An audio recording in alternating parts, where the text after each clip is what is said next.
Tafsir Al-Azhar karya Profesor Dr. Hamka, ayat 190 hingga ayat 195 surah Ali Imran. Bismillahirrahmanirrahim. Inna fi khalqis samawati wal ardi wa ikhtilafil layli wan nahari la ayatin li ulil albab.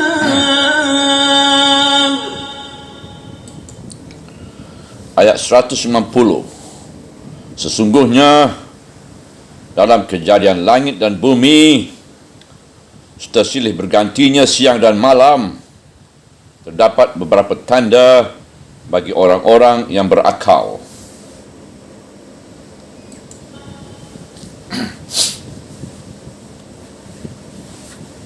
Alladzina yadhkuruna Allaha qiyaman wa qu'udan wa 'ala junubihim wa yatafakkaruna fi khalqis samawati wal ardh وَيَتَفَكَّرُونَ فِي خَلْقِ السَّمَاوَاتِ وَالْأَرْضِ رَبَّنَا مَا خَلَقْتَ هَذَا بَاطِلًا سُبْحَانَكَ فَقِنَا عَذَابَ النَّارِ.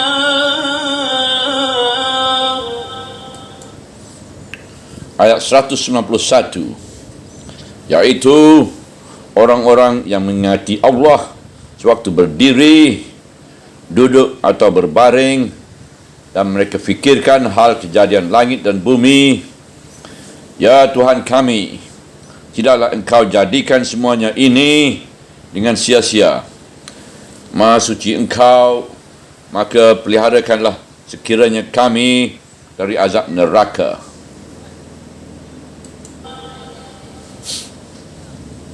ربنا إنك من تدخل النار فقد أخزيته وما للظالمين من أنصار.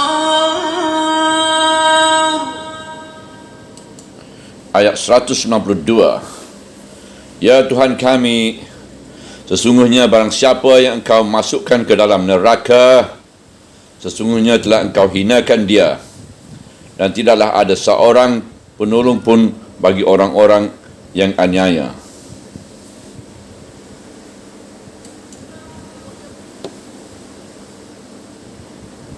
ربنا إننا سمعنا مناديا ينادي للإيمان أن آمنوا بربكم فآمنا.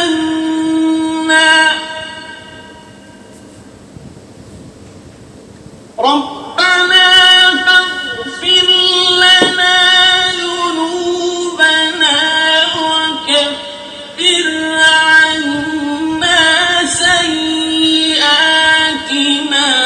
وتوفنا مع الأبرار.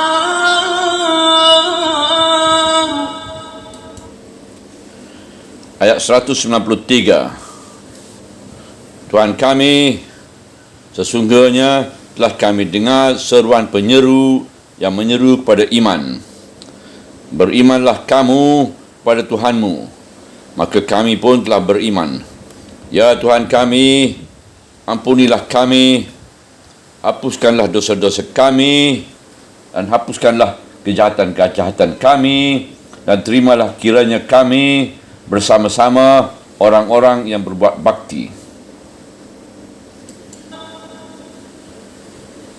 ربنا وآتنا ما وعدتنا على رسلك ولا تخزنا يوم القيامة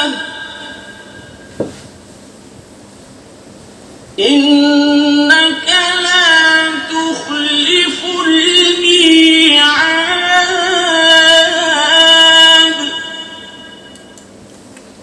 Ayat 194. Tuhan kami, kurniakanlah kami dengan yang telah Engkau janjikan kepada kami dengan perantaraan rasul-rasul Engkau, dan janganlah Engkau hinakan kami pada hari kiamat.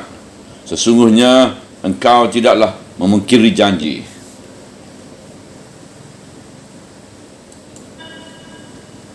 فاستجاب لهم ربهم أني لا أضيع عمل عامل منكم من ذكر أو أنثى بعضكم من بعض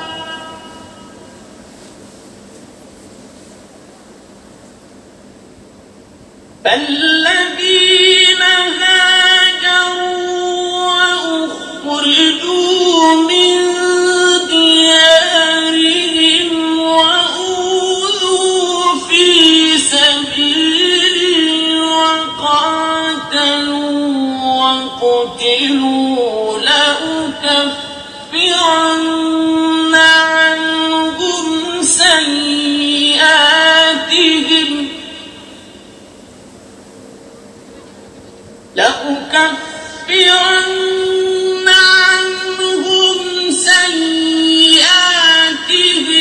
ولأدخلنهم جنات تجري من تحتها الأنهار ثوابا من عند الله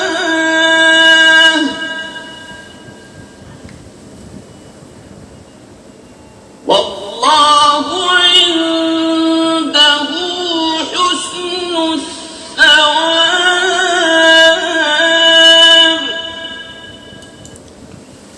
Ayat 195. Maka Tuhan mereka memperkenankan permohonan mereka, bahwasanya aku tidaklah mengia-iakan amal orang-orang yang beramal antara kamu, laki-laki atau perempuan, kerana sebahagian kamu adalah berasal dari sebahagian yang lain. Maka orang-orang yang telah berhijrah dan diusir dari negeri-negeri mereka, yang disakiti pada jalanku, yang berperang dan terbunuh, sesungguhnya akan aku hapuskan kesalahan-kesalahan mereka dan akan aku masukkan mereka ke dalam syurga yang di bawahnya mengalir air sungai sebagai ganjaran dari Allah, dan di sisi Allah lah ganjaran yang sebaik-baiknya. Setelah Tuhan menunjukkan orang-orang munafik dan Yahudi yang suka sekali dipuji dalam hal yang tidak pernah mereka kerjakan, dan diambil pula hal yang demikian jadi iktibar bagi umat Muhammad SAW sendiri, pada penutupnya Tuhan memberi peringatan pada segala insan yang terperdaya dengan tipuan hidup dunia ini. Orang berkejar mendekatinya, namun kerajaan yang sejati ialah kerajaan Allah yang meliputi segenap langit dan bumi. Maka tegaklah kerajaan ini maka tegaklah kerajaan itu dalam hatimu sendiri, sebab dari sana kita semua datang. Dengan itu kita hidup, dan ke sanalah tujuan kita yang sebenarnya. Maka tegaklah kerajaan itu dalam hatimu sendiri, sebab dari sana kita semua datang, dan dengan itu kita hidup dan kesanalah tujuan kita yang sebenarnya. Maka tegakkanlah kerajaan itu dalam hatimu sendiri, sebab dari sana kita semua datang. Dengan itu kita hidup dan kesanalah tujuan kita yang sebenarnya. Apabila mata kita hanya dihadapkan kepada keadaan hidup sehari-hari, pasang naik dan pasang turun yang menggembirakan dan mencemaskan, orang naik dan orang jatuh, menginjak kuduk orang lain untuk naik, yang selalu kejadian dalam percaturan hidup di dunia ini, akhirnya kita akan penat sendiri kerana batin telah kosong, kehabisan bahan. Oleh sebab itu, sebagai mukmin, di samping hidup kebendaan, hendaklah disediakan hidup kerohanian. Di samping melihat edaran masyarakat manusia, menengoklah kepada kerajaan langit dan bumi yang luas itu yang telah dimulai menerangkannya pada ayat di atas tadi.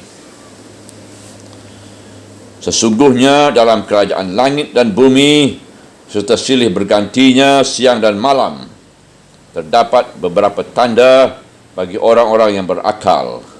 Ayat 190.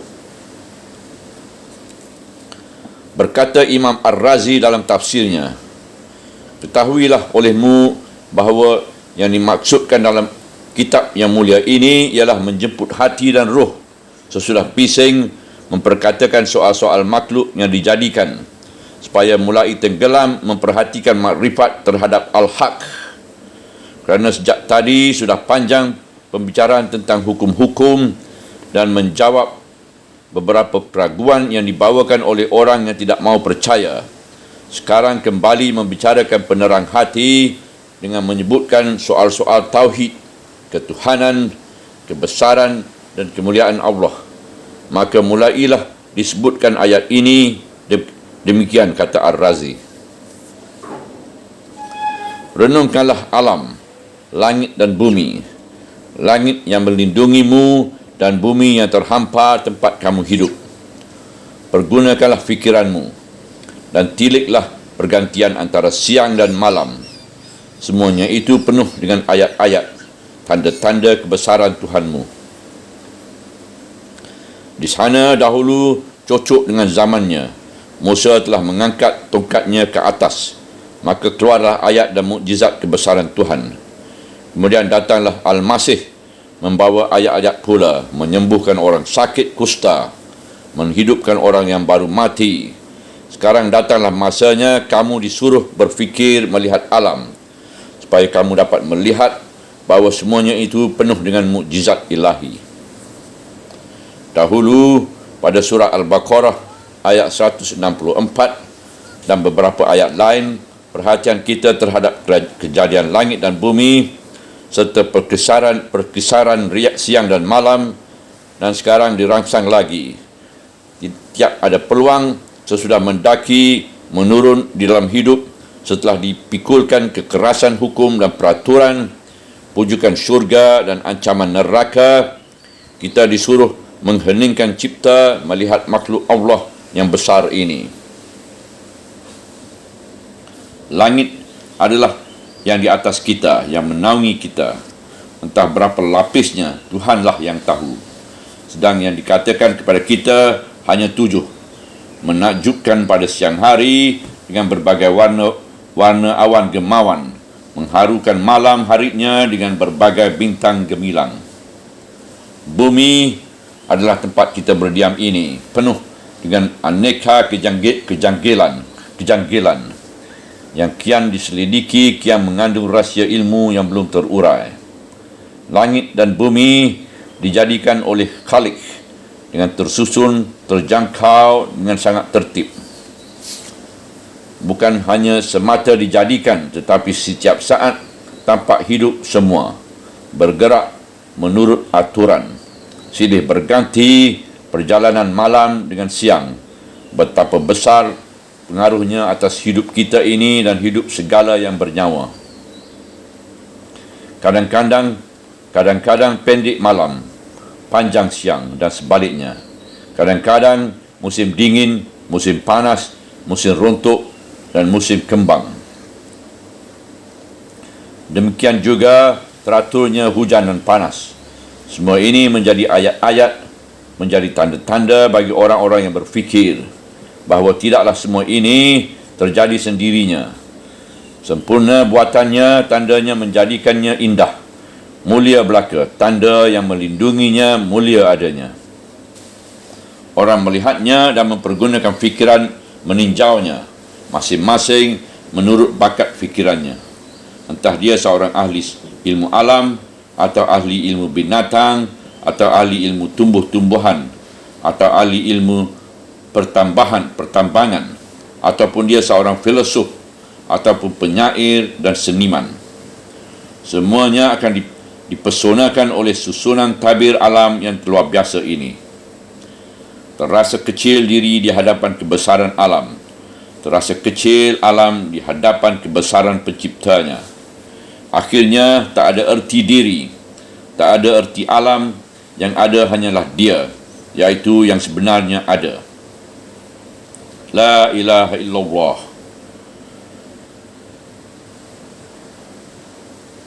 Tak ada arti alam, yang ada hanyalah dia, iaitu yang sebenarnya ada. Mengapa kita berkesimpulan sampai demikian?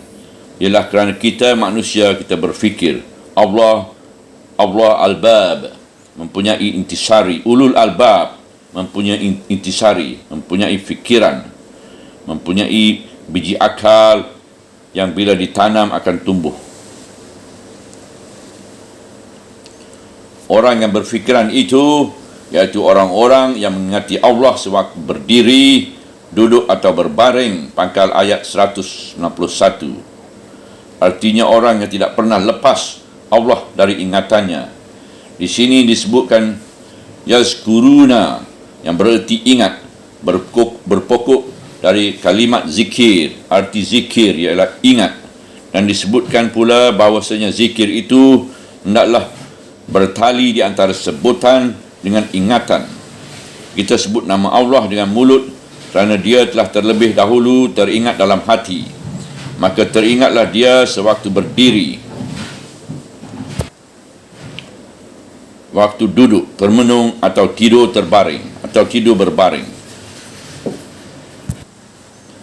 Sesudah penglihatan atas kejadian langit dan bumi, atau pergantian siang dan malam, langsungkan ingatan kepada yang menciptakannya.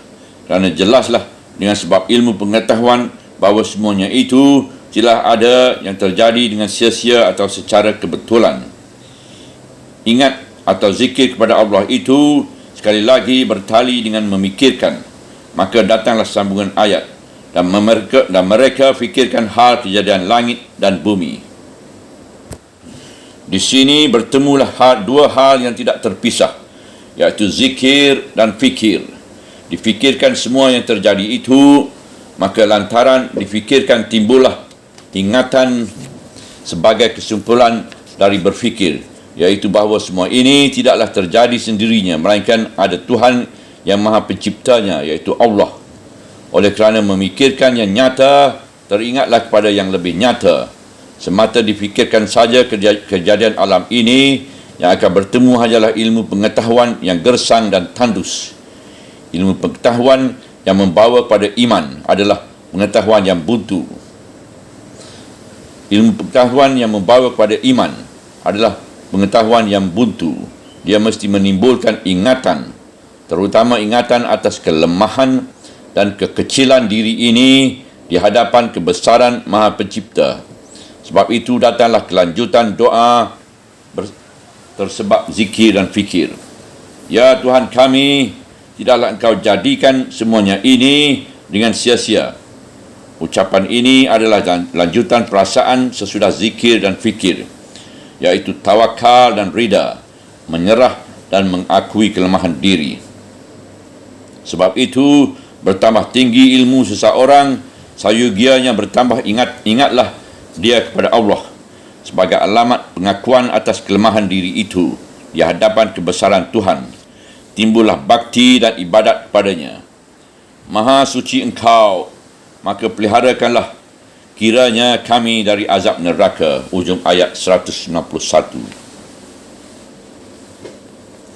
Ujung doa ini sebagai ujung ayat adalah kelanjutan pengakuan atas kebesaran Tuhan yang didapati setelah memikirkan betapa hebatnya kejadian langit dan bumi. Matahari, bulan, bintang-bintang, alam semesta kelihatan dengan nyata kepatuhannya menurut kehendak ilahi. Tidak pernah pengisi ruang angkasa ini mengingkari yang telah ditentukan Tuhan. Walaupun dia matahari, ataupun dia bulan, ataupun dia berjuta bintang. Betapa lagi kita manusia yang lemah ini. Bukanlah sudah patut kalau Allah mengazab dan menyeksakan kita kalau kita durhaka. Sedang dalam alam sekitar kita tidak pernah mendurhakai sedang alam sekitar kita tidak pernah mendurhakai kehendak Tuhan. Tersebutlah pula dalam surah 17, surah Al-Hajj ayat 18, bahawasanya semua yang di langit dan di bumi, matahari, bulan dan bintang, sampai bukit, gunung, kayu di hutan, binatang melata dan banyak pula antara manusia, semuanya bersujud, artinya tunduk, taat, setia kepada Allah. Maka mengapalah kita manusia yang tidak ada artinya ini mendurhaka juga kepada Allah, padahal kita tidak bisa mengelak dari ketentuan Allah yang telah ditetapkan untuk kita. Bukankah orang yang ingkar itu sudah sewajarnya mendapat siksaan Tuhan? Di hujung ayat ini kita memohon ampun kepada Tuhan dan memohon agar dihindarkan dari siksa neraka, kerana kadang-kadang oleh dorongan hawa nafsu kita alfa akan kewajipan kita. Kemudian kita kembali kepada hubungan antara zikir dan fikir tadi. Hidup yang semata-mata terikat hanya kepada memikirkan benda adalah tandus dan gersang. Isaac Newton mengatakan bahawa penyelidikan tentang daya tarik dalam alam telah memberikan hasil pengetahuan bahawasanya tidak terjadi kehancuran di dalam alam ini kerana adanya sistem daya tarik menarik yang menimbulkan keseimbangan yang menyebabkan sesuatu tidak terkacau. Bintang dengan bintang tidak pernah berlaga dan berbenturan. Matahari beredar dan bumi pun beredar pula di sekitar matahari itu menurut kadar tertentu. Kita telah mengetahui sebab para sarjana telah mengeluarkan hasil pemikirannya. Tetapi penyair dan filosof besar Islam Maulana Muhammad Iqbal mengatakan bahawa hal ini bukan semata-mata teori daya tarik menarik, melainkan lebih tinggi dari itu, iaitu daya dari cinta yang oleh ahli tasawuf dinamai ishaq. Bumi dan langit taat pada Tuhan, dan taat itu adalah dari ajaran yang dinamakan ishaq itu. Dan Tuhan sendiri pun terhadap kepada makhluk yang dia bukan semata-mata ilah yang mencipta, melainkan juga Rabbun yang memelihara dan menjaga terus. Setelah mengakui kelemahan diri, lalu memohon agar Tuhan menjauhkan kiranya dari azab neraka, diteruskan pula pengakuan itu. Ya Tuhan kami, sesungguhnya barang siapa yang engkau masukkan ke dalam neraka, sesungguhnya telah engkau hinakan dia, dan tidaklah ada seorang penolong bagi orang-orang yang aniaya. Ayat 192.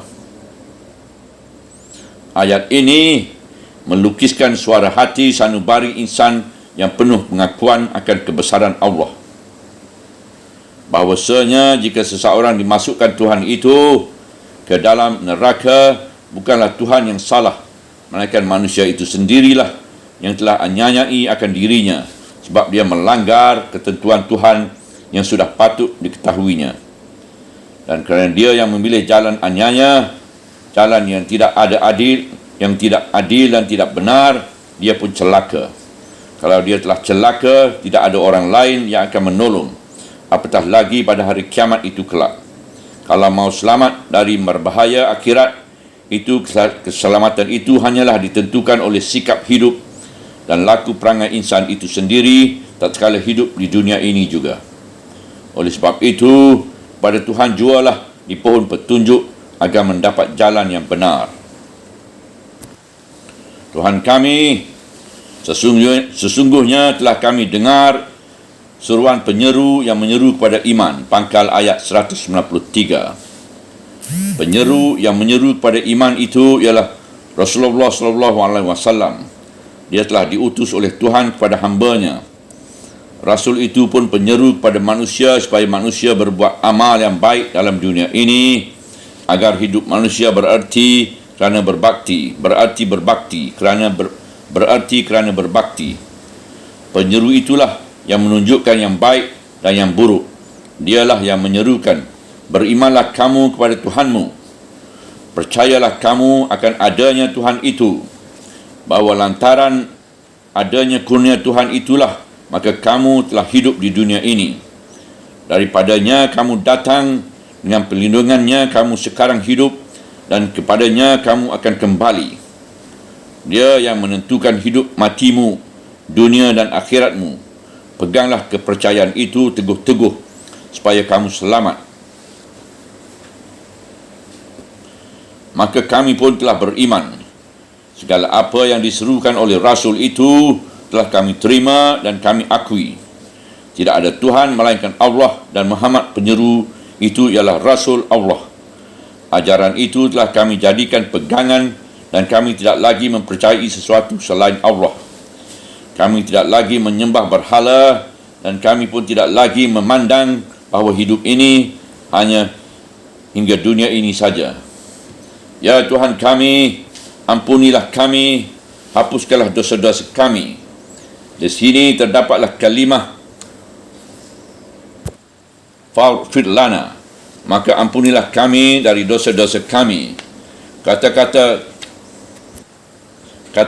ighfir yang berpokok pada ghufran boleh diartikan dengan arti yang umum, iaitu memohon ampun, dan dapat digali lebih dari semata-mata memohon ampun, serta dapat juga diartikan perisai tempat berlindung dari serangan dosa. Artinya lebih dalam memohon kepada Allah agar kita dipeliharanya, sehingga itu tidak dapat menyerang dan menghancurkan kita. Dan hapuskanlah kejahatan-kejahatan kami. Di sini pun terdapat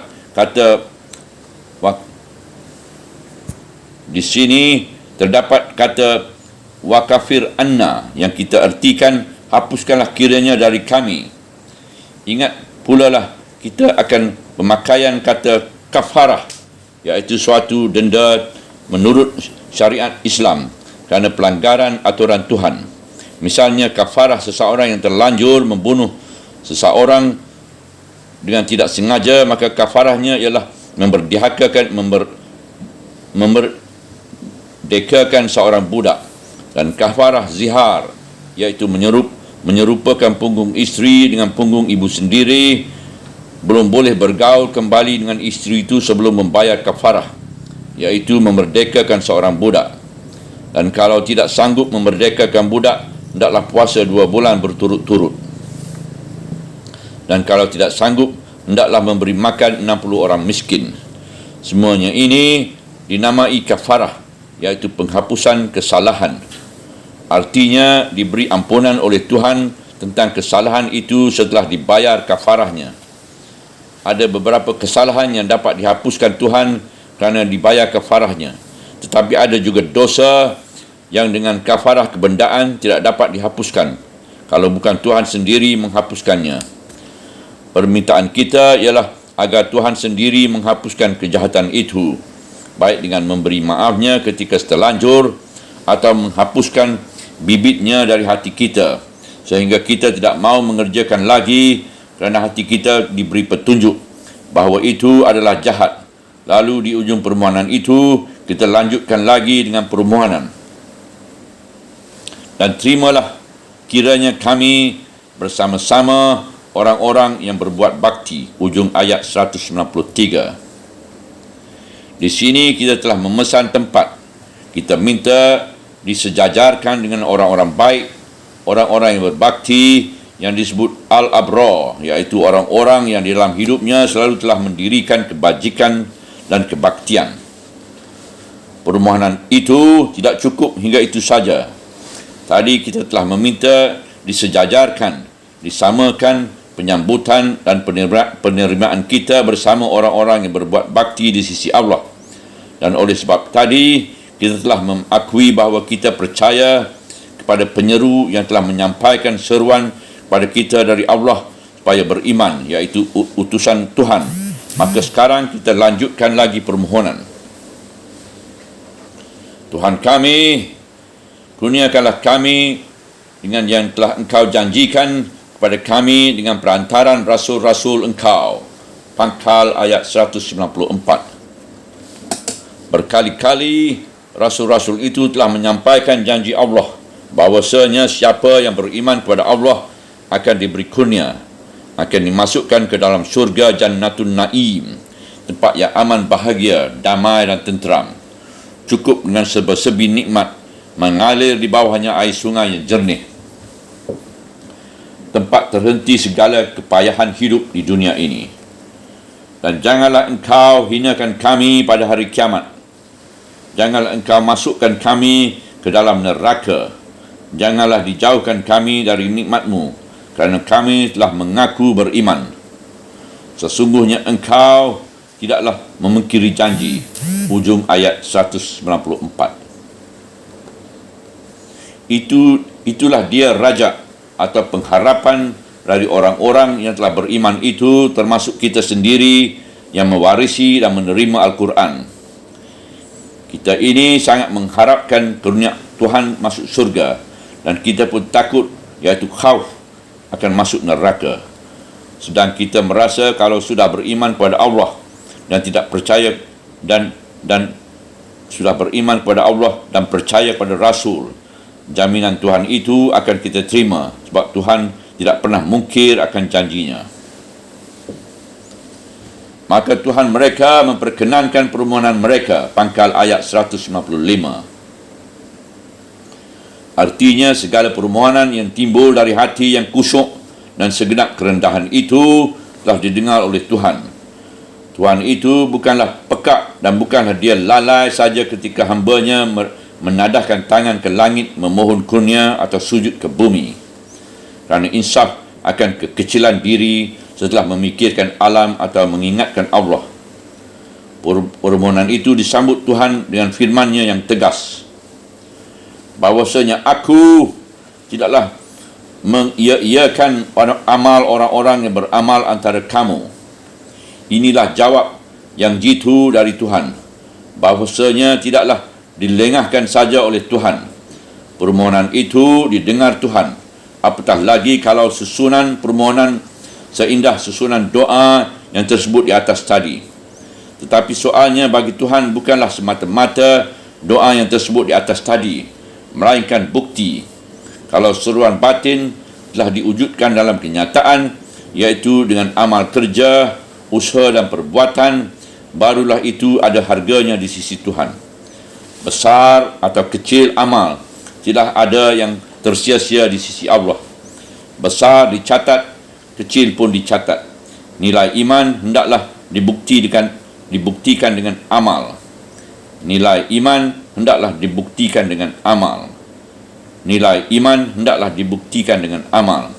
Dalam hidup jangan terdapat pengangguran laki-laki ataupun perempuan, kerana sebahagian kamu adalah berasal dari sebahagian yang lain. Beramal itu tidaklah diberatkan kepada laki-laki sahaja. Perempuan mempunyai hak dan kewajipan. Sebahagian laki-laki mempunyai hak dan kewajipan. Yang setengah adalah dari yang setengah. Artinya segala amal besar dalam masyarakat adalah persatu paduan kerja kasar laki-laki dan kerja halus perempuan.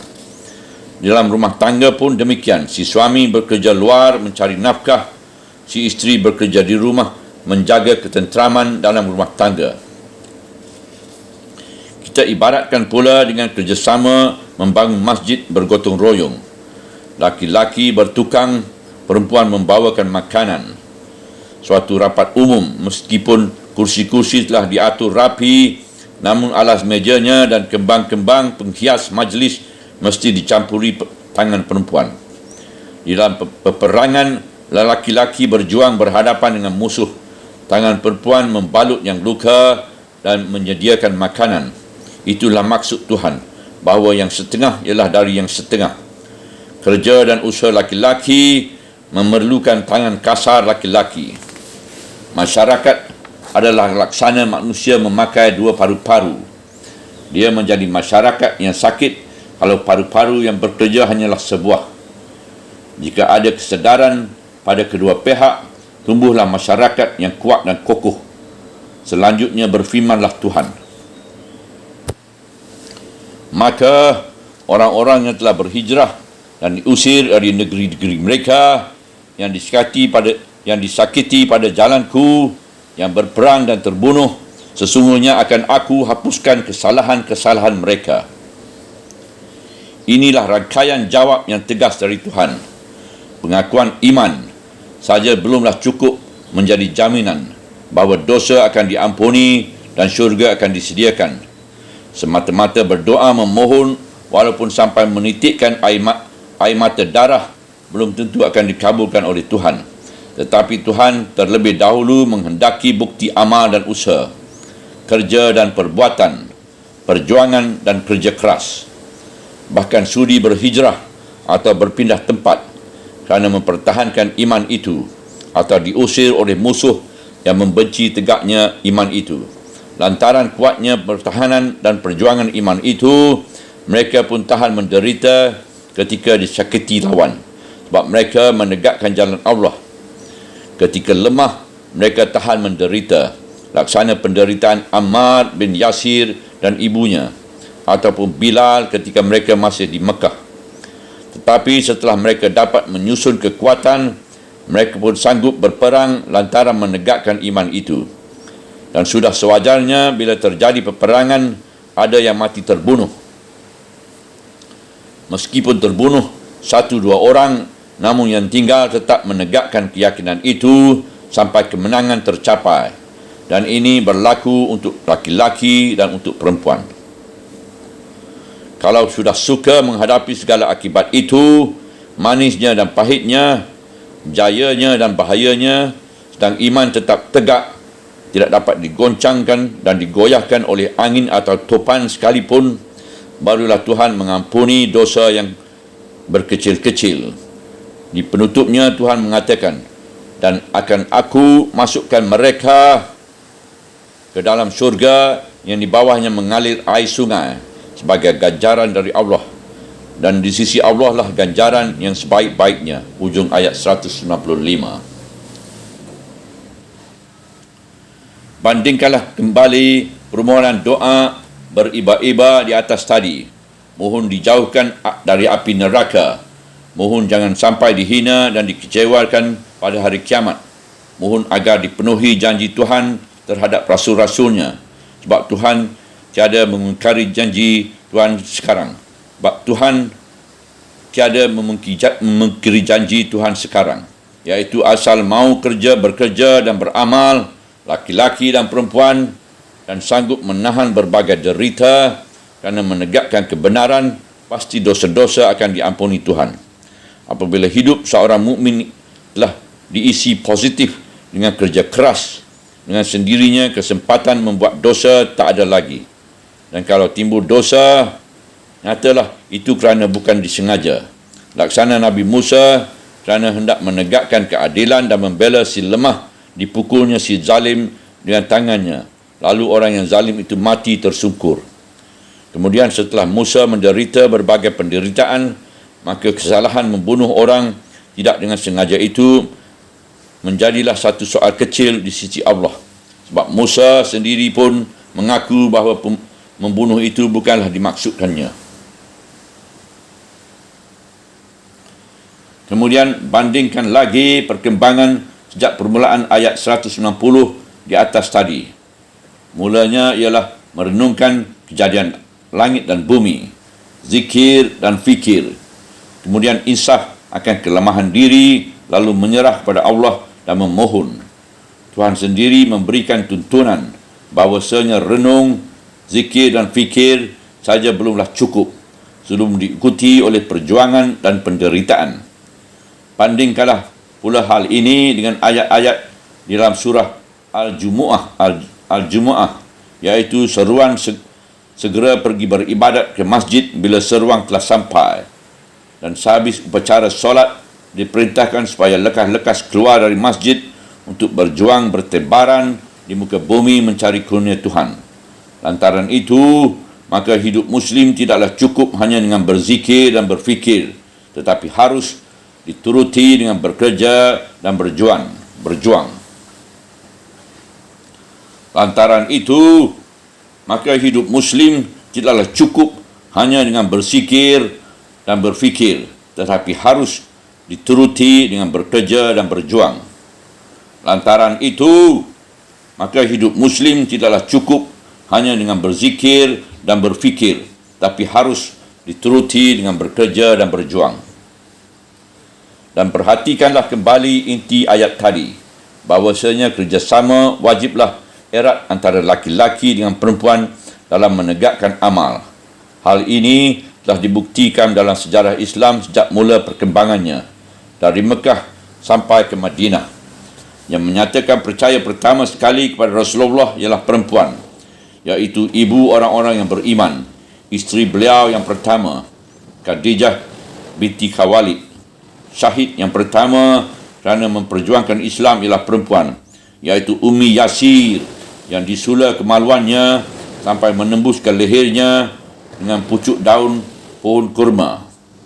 Di dalam hijrah pertama ke Habsyah ikut juga perempuan, antaranya Ummi Habibah binti Abu Sufyan. Sesampainya di tanah perantauan suaminya murtad dari Islam dan masuk Nasrani. Akan pula kembali ke Mekah tidak bisa sebab ayahnya adalah pemimpin musyrik menentang Rasulullah, namun dia tetap teguh pada agamanya. Untuk menghargai perjuangannya itu, Rasulullah melamarkannya langsung pada dirinya dan dia pulang kemudian ke Madinah.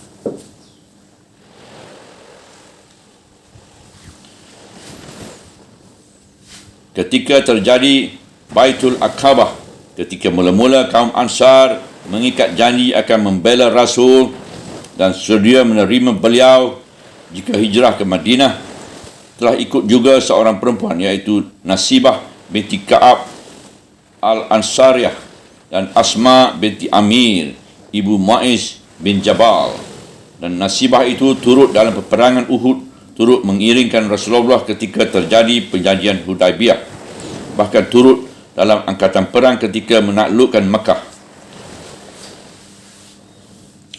Menurut cerita Saidina Umar bin Khattab, ketika membicarakan perjuangan Nasibah, Rasulullah pernah mengatakan kepada Umar tentang Nasibah, apabila aku menoleh ke kananku atau ke kiriku, aku sentiasa melihat Nasibah berperang di sisiku. Nasibah terluka ketika mempertahankan Rasulullah SAW dari serbuan musuh yang hendak membunuh beliau. Setelah Rasulullah SAW wafat dan terserah muslimin pergi memerangi Musalamah, si pembohong yang mendakwakan dirinya jadi nabi, pula di Yamamah, Khalifah pertama Abu Bakar As-Siddiq mengerahkan tentera membasmikan pemberontakan itu. Nasibah pun ikut pergi berperang dan ikut pula bertempur. Dalam peperangan itulah putus tangannya, dan di dalam perang itu pula syahid putranya Khubayb bin Yazid bin Ashim. Safiyah binti Abdul Muttalib, ammah saudara dari ayah Nabi, saudara kandung Hamzah yang perwira, satu kali turun dari bentengnya membunuh musyrik.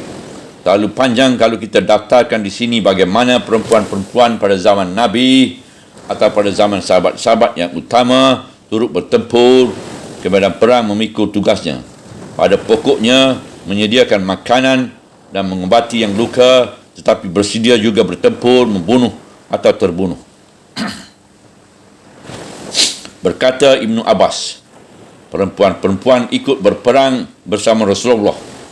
Demikian tersebut dalam kitab bantahan pada Al-Auza oleh Imam Abu Yusuf halaman 38. Berkata Ibnu Mas'ud, perempuan-perempuan di peperangan Uhud berdiri di garis belakang kaum laki-laki mengobati yang luka. Sebab itu kepala-kepala perang sebagai Abu Ubaidah dan Khalid bin Walid memerlukan juga tenaga perempuan dalam perang. Ketika menaklukkan Damaskus, banyak perempuan turut dalam perang. Mereka duduk di kemah menunggu kalau ada yang luka akan diubati. Tetapi pula di tangan mereka ada batu dan tongkat. Kalau ada laki-laki yang lari mundur ke dalam kemah, mereka lempari dengan batu atau mereka pukuli dengan tongkat. Kemudian mereka angkat anak-anak mereka yang masih kecil lalu berkata, "Pertahankanlah keluargamu dan belalah Islam." Malahan Khalid berkata kepada perempuan-perempuan itu, "Wahai perempuan-perempuan Islam, kalau ada laki-laki yang mundur, hendaklah bunuh saja."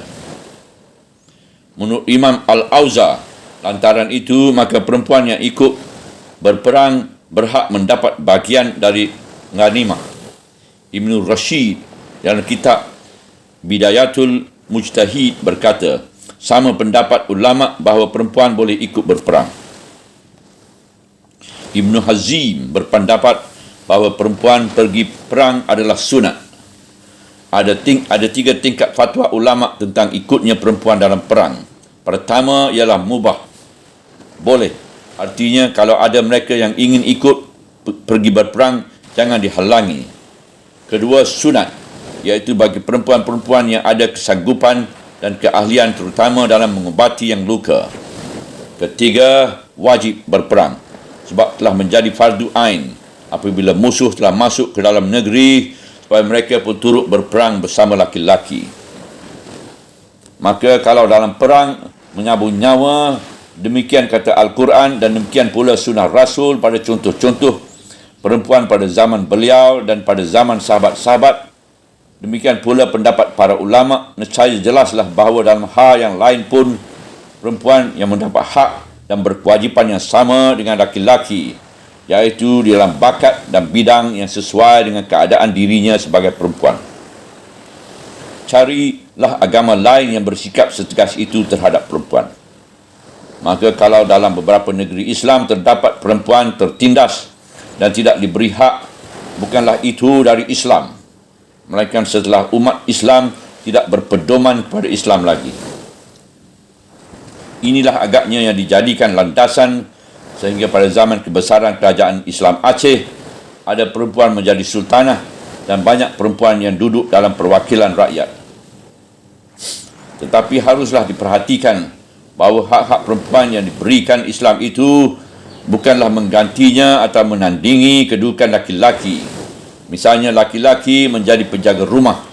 Ini bukan dari Islam, tetapi dari peradaban barat sejak zaman industri, ekonomi kapitalis yang mengerahkan tenaga perempuan ke medan ramai. Pertama, kerana gajinya lebih murah. Kedua, kerana hendak menawan hati pelanggan dengan kecantikannya. Yang demikian tidak ada dalam peraturan Islam. Subhanallah, walhamdulillah, wala ilaha illallah, wallahu akbar, wala hawla wala quwata illa billahil aliyyil azim, wala hawla wala quwata illa billahil aliyyil azim, wala hawla wala quwata illa billahil aliyyil azim.